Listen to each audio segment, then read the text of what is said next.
할렐루야. 오늘도 새벽 예배 자리에 나오신 성도님들을 주님의 이름으로 축복하고 환영합니다. 함께 시간 기도하며 예배 자리로 나가겠습니다. 함께 기도하겠습니다. 하나님, 오늘 이 예배 자리가 또 저희들을 주님 새롭게 하시는 자리가 되길 원합니다. 우리가 주님의 보혈을 의지하여 주님의 은혜를 힘입어 나아가는 이 예배 자리 가운데 성령 하나님 함께하여 주시고 우리 영혼이 새로워지며 온전히 주님만 바라보는 귀한 예배 자리 되게 하여 주시옵소서. 감사드리며 예수님 이름으로 기도하옵나이다. 아멘.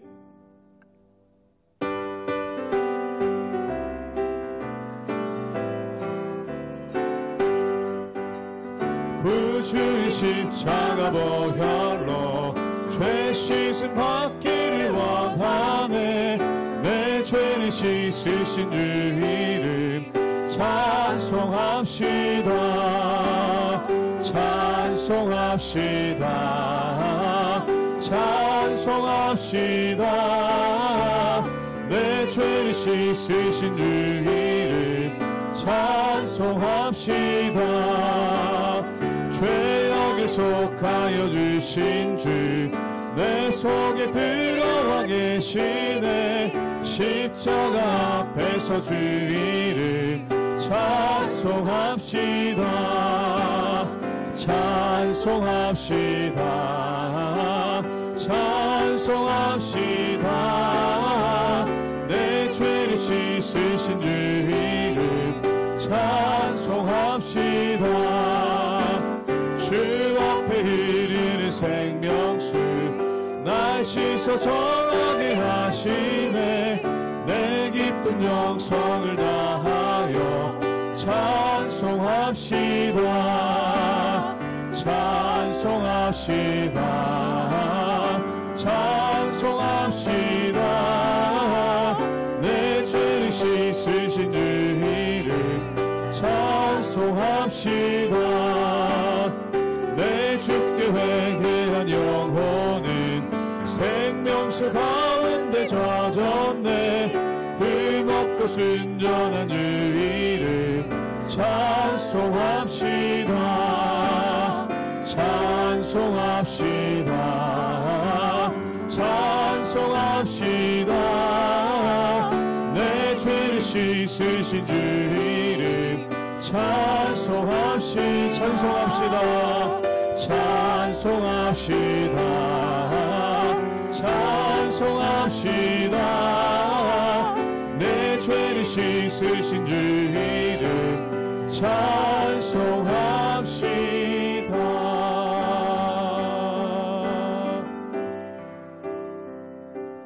주 보혈 날 정결케 하고 주 보혈 날 자유케 하니 주 앞에 나 예배하는 이 시간 나의 모든 것을 주께 드리네. 주의 손 날 위해 찢기셨고 주의 발 날 위해 박히셨으니 이제는 내가 사는 것이 아니요 오직 주를 위해 사는 것이라.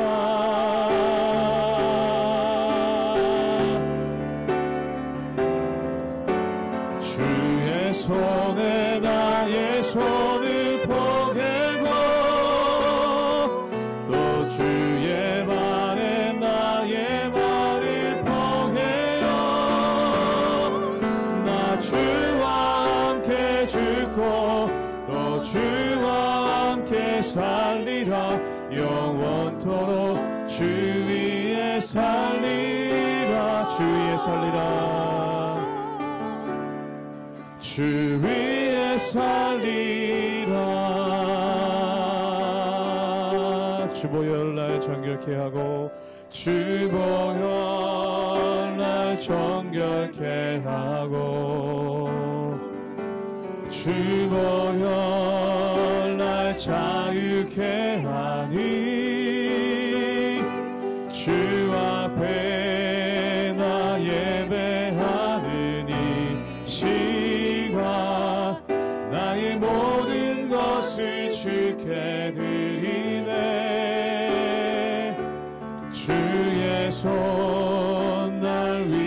손에 찢기셨고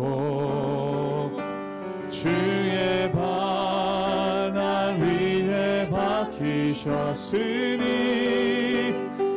이제는 내가 사는 것이 아니요 오직 주를 위해 사는 것이라. 주의 손에 나의 손을 포개고 또 주의 발에 나의 발을 포개어 나 주와 함께 죽고 또 주와 함께 살리라. 영원토록 주 위에 살리라. 주의 손에 나의 손을 포개고 또 주의 발에 나의 발을 포개어 나 주와 함께 죽고 또 주와 함께 살리라. 영원토록 주 위에 살리라. 주 위에 살리라.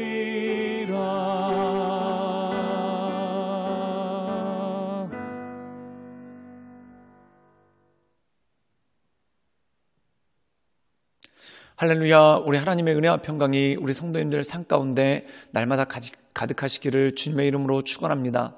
오늘 말씀 가운데 보면은 우리가 잘 알고 있는 오병이어의 기적, 떡 5개와 물고기 2마리로 남자만 5,000명 넘게 먹이시는 그러한 사건이 나타나는 것을 보게 됩니다. 이 사건은 마가복음뿐만 아니라 사복음서 전체, 마태, 마가, 누가, 요한 이 사복음서에 모두 기록된 몇 안 되는 사건 중에 하나가 바로 이 오병이어의 사건입니다. 그리고 요한복음에서는 이 오병이어의 사건을 거론하면서 생명의 양식으로 오신 주님, 즉 생명의 떡으로 오신 그 주님에 대한 말씀이 나오게 되고, 또한 나중에 성찬식을 통해서 생명의 양식으로서 우리를 위해 자기의 몸을 찢기시는 예수님의 모습, 즉 십자가의 사건에 대한 암시가 이 말씀을 통해 나오게 되는 것을 보게 되죠. 그런데 오늘 말씀 가운데 보면은 특별히 이 마가복음을 통해 우리에게 주시는 메시지는 우리의 연약함, 우리의 부족함이 하나님께 나갈 때 온전함을 입는 그 능력의 말씀이 이 가운데 있는 것을 보게 됩니다. 사랑하는 여러분, 우리는 주님 없이 아무것도 할 수 없는 존재입니다. 어제는 했지만 오늘은 할 수 없는 것이 바로 우리입니다. 어제는 성공했지만 오늘은 실패할 수밖에 없는 것이 바로 우리입니다. 그러므로 매일매일 하나님을 붙잡고 하나님의 인도하심 가운데 날마다 주님만을 바라보며 하나님의 인도하심 따라 나가는 것, 그것이 바로 성도의 삶이고 하나님께서 기뻐하시는 우리의 모습인 것이죠. 그러므로 그 하나님만을 바라보며 하나님의 이끄심 따라 날마다 승리하며 나가시는 우리 모든 성도님들 되시기를 주님의 이름으로 축원합니다. 마가복음 6장 30절에서 44절 말씀입니다. 사도들이 예수께 모여 자기들이 행한 것과 가르친 것을 낱낱이고 하니 이르시되 너희는 따로 한적한 곳에 가서 잠깐 쉬어라 하시니 이는 오고 가는 사람이 많아 음식 먹을 겨를도 없음이라. 이에 배를 타고 따로 한적한 곳에 갈새 그들이 가는 것을 보고 많은 사람이 그들인 줄 안지라 모든 고을로부터 도보로 그곳에 달려와 그들보다 먼저 갔더라. 예수께서 나오사 큰 무리를 보시고 그 목자 없는 양 같음으로 인하여 불쌍히 여기사 이에 여러 가지로 가르치시더라. 때가 저물어 가매 제자들이 예수께 나와 여짜오되 이곳은 빈들이요 날도 저물어 가니 무리를 보내어 두루 촌과 마을로 가서 무엇을 사 먹게 하옵소서. 대답하여 이르시되 너희가 먹을 것을 주라 하시니 여짜오되 우리가 가서 200데나리온의 떡을 사다 먹이리이까. 이르시되 너희에게 떡 몇 개나 있는지 가서 보라 하시니 알아보고 이르되 떡 5개와 물고기 2마리가 있더이다 하거늘 제자들에게 명하사 그 모든 사람으로 때를 지어 푸른 잔디 위에 앉게 하시니 때로 100명씩 또는 50명씩 앉은지라. 예수께서 떡 5개와 물고기 2마리를 가지사 하늘을 우러러 축사하시고 떡을 떼어 제자들에게 주어 사람들에게 나누어 주게 하시고 또 물고기 2마리도 모든 사람에게 나누시매 다 배불리 먹고 남은 떡 조각과 물고기를 12바구니에 차게 거두었으며 떡을 먹은 남자는 5,000명이었더라. 오늘 말씀 가운데 보면은 예수님께서 제자들을 2명씩 짝지어서 파송을 보내십니다. 그리고 제자들이 두루 다니면서 복음을 전파하고 병든 자들을 낫게 하는 그러한 놀라운 이적들을 행하는 모습이 나오죠. 그리고 그들이 모든 사역을 끝낸 다음에 예수님께 와서 보고를 합니다. 그런데 예수님께서 그들의 모습을 보시고 그들이 많이 지쳐있는 것을 보시고 그들을 데리고 쉬게 하려고 한적한 곳으로 이동하시는 장면이 오늘 말씀 가운데 나오죠. 그런데 한 가지 일이 일어납니다. 그게 뭐냐면 사람들이 예수님의 소문을 들었다는 것이죠. 그래서 수많은 무리가 예수님과 제자들이 가고 있는 그 한적한 곳으로 따라와서 결국 예수님 주변에 수많은 무리가 모이게 되는 그러한 일들이 나타납니다. 그때 예수님께서 그 무리를 보시고 불쌍히 여겨서 그들에게 말씀을 가르치시죠. 근데 문제는 저녁이 되었다는 겁니다. 그리고 그 수많은 사람들이 모두가 배고파하는 그러한 상황이 발생했다는 거죠. 그때 제자들이 와서 예수님께 이렇게 여쭙습니다. 그게 뭐냐면 날도 저물고 저들이 배고파하니 저들을 돌려보내시는 것이 어떻겠습니까? 라는 그러한 제안을 합니다. 그때 예수님께서 제자들에게 놀라운 명령을 하시죠. 우리 함께 마가복음 6장 37절의 말씀을 보시겠습니다. 제가 읽겠습니다.